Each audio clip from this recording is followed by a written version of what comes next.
இந்த சிவவேடத்தை தாங்கி இருக்கக்கூடியவர் முறையாக ஞானோபதேசம் பெற்று முறையாக பயிற்சி செய்து வருவார் என்றால் அவரும் வெற்றி காண்பார்.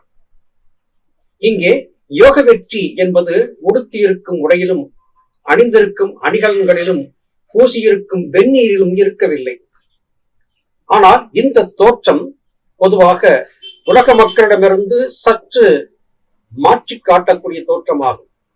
இந்த தோற்றத்தை மாத்திரம் கொண்டிருந்து யோகம் பற்றியதான புரிதல் இல்லாமல் இருந்தால் அவர் தோற்று போவார். எனவே இந்த யோக வேடத்திலே மாத்திரம் கவனத்தை செலுத்தி உண்மையான ஆத்ம பிரகாசத்திற்கான முறைப்படி பயிற்சியை பெறாவிட்டால் அது பயனற்ற வாழ்க்கையாகும் என்று குறிப்பிடுகிறார் திருமூலநாயனார். இதை நாம் அனுபவத்திலே பார்த்திருக்கிறோம். நம்மை நாடி வந்த பலர் தோற்ற பொலிவிலே இங்கே திருமூலர் சொல்லியதைப் போல இருந்து எந்த விதமான யோக அனுபவமும் இல்லாமல் தனக்கு யோகத்தை காட்டிக் கொடுக்கும்படியாக நம்மை நாடி வந்ததையும் நாம் ஏற்கனவே சில பதிவுகளிலே கூறியிருக்கிறோம்.